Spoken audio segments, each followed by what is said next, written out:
Hello everyone. Today we are going to do the question answers of tribes, nomads and settled communities. First we will do match the following. Number 1. Gad, Chaurasi, Tanda, Caravan, Laborer, Pek, Clan, Khel, Sib Singh, a home state, Durgavati, Garha Katanga. Now we will do fill in the blanks. Number 1. The new caste emerging within Varnas were called the Jatis. Buraris were historical works written by the Ahoms. The Akbarnama mentions that Garha Katanga had 70,000 villages. Number 4. As tribal states became bigger and stronger, they gave land grants to temples and Brahmanas. Now we will do number 3, state whether true or false. First, tribal societies had rich oral traditions. True. Number B, there were no tribal communities in the northwestern part of the subcontinent. False. C, the Chaurasi in Gond states contained several cities. False. D. The Bhils lived in the northeastern part of the subcontinent. False. Question number 4. What kinds of exchanges took place between nomadic pastoralists and settled agriculturalists? Nomadic pastoralist वो होते हैं जो जगह जगह घूमते हैं और अपने एनिमल्स को संग ले जाते हैं. नोमैडिक मीन्स वॉन्डरर्स, जिनका कोई परमानेंट सेटलमेंट नहीं होता और वो एक जगह से दूसरी जगह जाते रहते हैं.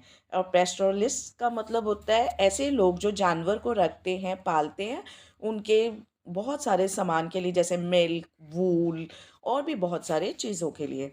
और सेटल्ड एग्रीकल्चरलिस्ट कौन होते हैं? जो एक जगह पे टिक के सालों साल रहते हैं और एग्रीकल्चर करते हैं. तो किस तरह के एक्सचेंजेस, मतलब चीज़ों का आदान प्रदान या फेर बदल होता था नोमैडिक पेस्टोरलिस्ट और सेटल्ड एग्रीकल्चरलिस्ट के बीच में? Answer.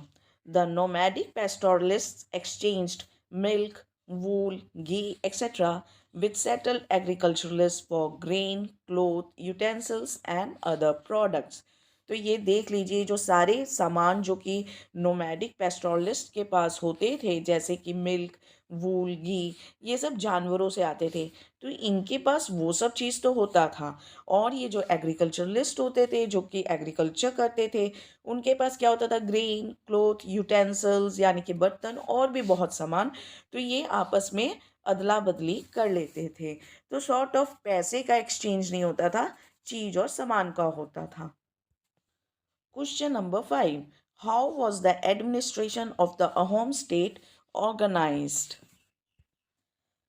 Answer. The Ahom state depended upon forced labor called pegs. A census of the population was taken. Each village had to send a number of pegs by rotation. People from heavily populated areas were shifted to the less populated places. Ahom clans were thus broken up. By the first half of the 17th century, 17th century का मतलब होता है 1600 से लेके 1700 तक. The administration became quite centralised. Almost all adult males served in the army during the war. At other times, they were involved in building dams, irrigation system, and other public works. A home society was divided into clans or khel. Khel controlled several villages.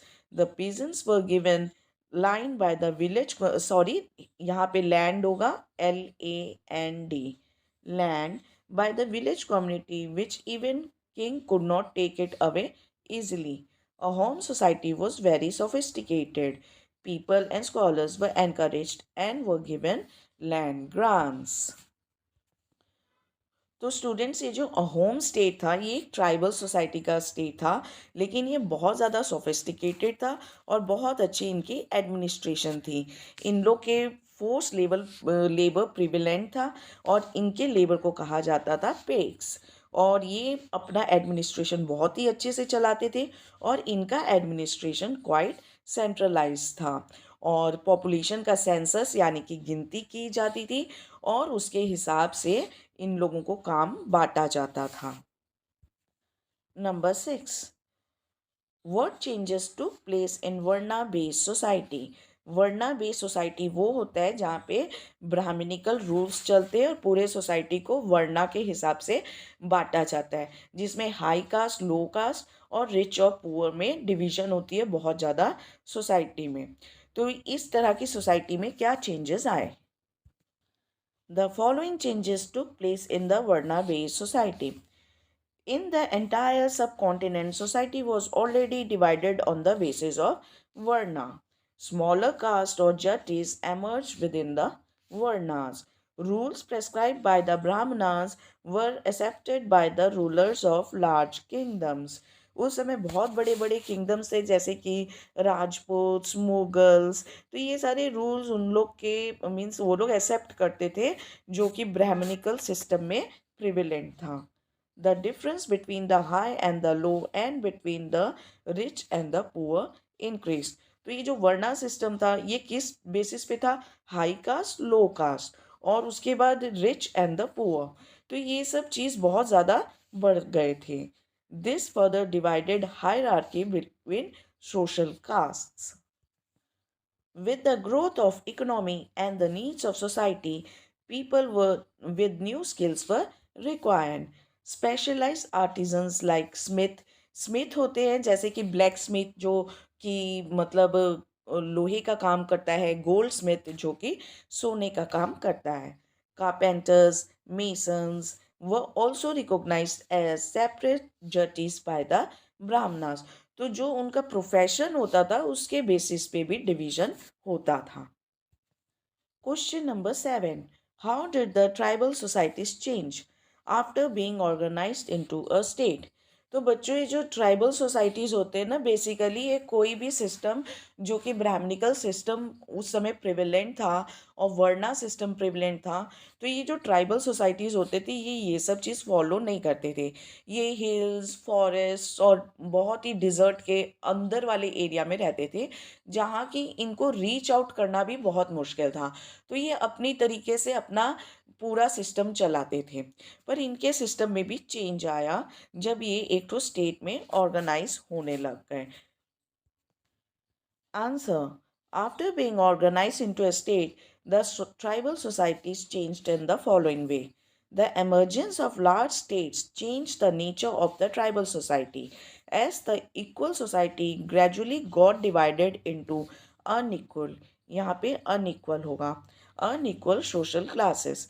तो ये जो tribal societies थी ना, जब ये पहले पहले जब एमर्ज हो रहे थे तो इनका बेसिस ही ये था कि इनके सोसाइटी में सारे इक्वल होते थे, ना कोई बड़ा ना छोटा ना रिच ना पुअर। बट जैसे जैसे इनका डेवलपमेंट होने लगा और वो एक स्टेट में ऑर्गेनाइज होने लगे, इनके भी अंदर डिफरेंसेस आ गए और सोसाइटी इनके भी बड़े छोटे और रिच पुअर के बेसिस पे डिवाइड होने लग गए। B. Brahmanas received land grants from Gond Rajas and became more influential. Influential. So now you can see that the Brahmanas started receiving land grants from the Gond Rajas, and the Brahmins over here also became more influential. The Gond chiefs now wished to be recognized as Rajputs. तो अभी तक तो ये tribal people थे, लेकिन अब ये भी चाहते थे that they should be recognised as Rajputs. D. Aman Das, the Gond Raja of Gadha Katanga, assumed the title of Sangram Shah. His son Dalpat married Princess Durgapati, daughter of a Rajput king. तो आप ये देख सकते हो कि इन लोगों को भी था कि हमें भी राजपूत्स की तरह रिकॉग्नाइज करो, और इस चक्कर में अमन दास जो कि गौंड राजा गढ़ा कटंगा के थे, वो अपने लिए ये टाइटल चूज किए संग्राम शाह, और अपने बेटे की शादी एक राजपूत प्रिंसेस दुर्गावती से भी करवाया। Question number 8, were the Banjaras important for the economy? Answer.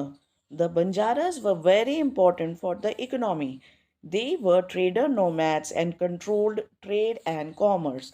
हाँ, बंजारास बहुत इंपॉर्टेंट थे इकोनॉमी के लिए because they were trader nomads. Trader nomads means who are traders but they are not settled in one place, और जो एक जगह से दूसरी जगह मूव करते हैं और उस हिसाब से ही अपना ट्रेड और कॉमर्स करते हैं.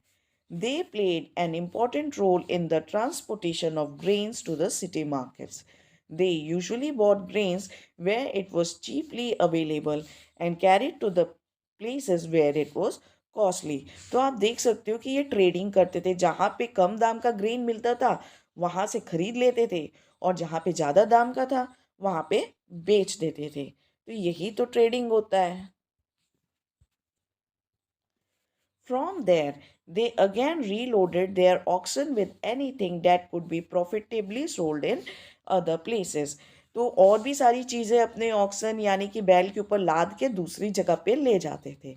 They even transported food grains to the Mughal towns and during military campaigns. तो ये मुगल टाउन तक भी अपने फूड ग्रेन्स ले जाते थे, और जब कोई मिलिट्री कैंपेन यानी कि वॉर ये सब होता था वहाँ पे भी ये लोग फूड ग्रेन्स की सप्लाई देते थे. तो आप देख सकते हो कि ये डेफिनेटली बहुत ज़्यादा इम्पॉर्टेंट थे इकोनॉमी के लिए. Question number 9. In what ways was the history of Gonds different from that of Ahoms? Were there any similarities? तो यानी कि इस क्वेश्चन में डिफरेंस भी पूछा गया और सिमिलैरिटीज भी पूछा गया. So there two sections of this question.